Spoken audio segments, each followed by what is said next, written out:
I'm Austin Bogle, head coach of Seminole State, like you said, going into year 2 now. So really excited. We've got a good group of returners, and I'm just ready to get going. Yeah, and we dial into Seminole State year 2. You're looking to continue the success you had with, 80 points per game, 20-12 record, and really capitalize on that. So what identity do you want this year's Trojans team to have? Yeah, I think the biggest thing is really just toughness. We want to be a team that's tough. We want to come in and compete every single possession for the whole game, and so really just a team that's going to defend well, that's going to rebound well, and then we always say run, so that's kind of our big motto: defend, rebound, run. And we just want a team that you're not looking forward to playing on any given night. For sure. And I mean, when it comes to being able to play fast, a lot of people can't keep up with it. Conditioning is a big factor, and if that's going to be the key to success in Trojans, I'm looking forward to it. We talk about bringing in a new class off camera, and what some of the newcomers you're excited about. Can you highlight any newcomers or returners that these 4-year coaches here at the tour and across the country should be looking at Seminole State? Yeah, our returning leading scorer that's coming back this year, Dylan Goatliley, is going to be a big name for a lot of coaches. He was exceptional for us last year. With some people that left, he should have an even bigger role this year. Camden Brock is another kid, really tough, great rebounder for his height. And then we have a redshirt freshman that got hurt last year, Marco Smith. So those are kind of our big returners that coaches kind of want to look for. Some new names that we're excited to add and let coaches see. E.J. Greer is one of our Division I transfers, great shooter, 6'7", probably one of our better shooters on the team. Joseph Hunter is another one, really high-level athlete for his position of guard, can jump really good, really quick. And so coaches are definitely going to be excited. And the last kid is our 6'11" freshman, Jalen Jackson, led the state of Texas in blocked shots. He's going to be someone that's going to have a very big presence on the defensive end of the floor. So definitely those are some big names we have this year. Yes, sir. Looking forward to those, man, and keeping up with them throughout the season. And in your first year, the Trojans went 20-12, as I mentioned earlier. You guys averaged 80 points a game, so we're an offensive threat throughout the year. And you made the Region 2 semifinals as the number 3 seed, right? After not qualifying the year before, what were the keys to creating the tournament run that you guys had and qualifying there? Yeah, I mean, I think the biggest thing with me being a new coach and coming in and getting the job kind of late, these kids, I didn't recruit those kids. And so I think I was very blessed that, they really bought into what we were trying to do. They really bought into an unselfish style of basketball. They really played for each other, and that to me was probably the biggest thing. Whether it was a kid subbing out, they cared for their teammates enough to keep cheering for them, and they really just bought into winning.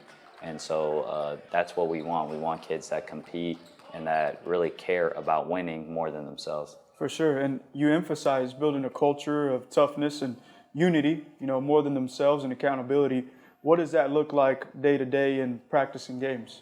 Yeah, I mean, we keep track of everything, wins and losses. So everything we do from every single drill, the second they step in the gym, we're getting winners and losers, and that's what we believe in. And so guys got to come in and compete every single day, holding each other accountable. Every time you turn it over, we're running up the stairs, touching the wall, stuff like that. Holding each other accountable as teammates, we really emphasize player feedback, not just coaches' feedback. So we might stop a drill and have a player give some of their thoughts or their opinions, and I think that stuff is really valuable when you talk about players helping players over and players having a voice over just the coaches having a voice. I think that players help take some ownership over the team when they do that, and those were some big factors for us. Very, very important values, especially when you're building a basketball team, and very early on to instill them going into the new year, because when adversity hits, I mean, who's going to run, as you mentioned, right? You've worked under coaches like Mark Pope, Mark Madsen, Todd Simon, and Jay Havens. What philosophies or habits from those mentors most influence your approach now? Yeah, I think the biggest thing I've learned is that you're only as good as the people you surround yourself with, and that definitely includes your players as well. And so all those people that you mentioned, they're all exceptional basketball coaches, but they're all great human beings as well. And there's a saying that I've carried with me through my career. It's that nobody cares what you know until they know that you care. And so the biggest philosophy from all those guys is just investing time in your players outside of practice, outside of basketball, really caring for them as human beings, because the more you take care of the other aspects of their lives, the better they'll play on the court. And so all those people just really value, talking outside of practice. Really, it's about people more than just players during the game. And so those are all values that I've learned from those people. I mean, great values, by the way, especially at the core of what you're trying to build here for the Trojans. Is there any example that you might be able to share, early on in the season still, or we're still in September, but a player whose development under those core values under your staff has really stood out? Yeah, we've had a lot of success here with getting some transfers that didn't work out of some other schools. Some of our big names last year, A.J. Reed came from Connors State, Luke Oxford from Ranger. We got Dylan Golightly from Connors as well. Some of those other transfers, Joseph Hunter, E.J. Greer. We've had a lot of success with transfers that weren't playing a lot, and something that is really underrated in terms of player development that we believe in is the mental aspect of it, helping guys find their confidence. You can have all the skill in the world, but all those players I mentioned, when they transferred here, they weren't playing a lot. And really taking the time to get to know them, focus on them as human beings and build their confidence up. I mean, Dylan Golightly, he's playing exceptionally now. He has the ultimate confidence in his game, and to me, that's what's going to make him a good player this year. Is if you looked at him a year ago when he first got here, he might miss some shots, he might struggle with some confidence, and just taking time to get to know him, whether that's going out to dinner or taking the time to just talk to him after practice and stuff. We really focus on the mental aspect and players' confidence. So Dylan's a guy that his confidence is at an all-time high right now, and I really think that's more from stuff off the court than what we've done on the court. There we go. And you didn't have a traditional college playing career, right? And I actually think there's value in that. Starting instead of as a student manager, how has that shaped your perspective as a coach and your values? Yeah, I kind of laugh. I kind of did my career backwards. I went from being a student manager to then was a Division II assistant, and then the special assistant to the head coach, and then a GA, and then went from being a GA to being a head coach. So I kind of laughed that I did my career backwards. But that time as being a manager, I mean, there's so much that goes into running a team more than just 2 hours of practice, and that's where hard work and not giving up. I mean, there's a lot of days where you're doing things that aren't fun. And I think that's really been able to help me relate to the players in a way that, it's hard. Yeah. It's hard to be a college basketball player. It's hard to coach, and there's a lot of days you don't want to do certain things. But if you keep doing it, then good things are going to come. And that's something I really try to instill to guys is my days as a student manager was a lot of hard work, and I had to do a lot of things I didn't want to do. But the results will pay off when you don't give up, and that's what I hope all my guys will take away from that. And there's plenty of names that are coaching at a high level who had a similar, start. Grant McCaslin at Texas Tech, who, started off as a manager, and shout out to them. So I'm looking forward to your career and the success you continue to have.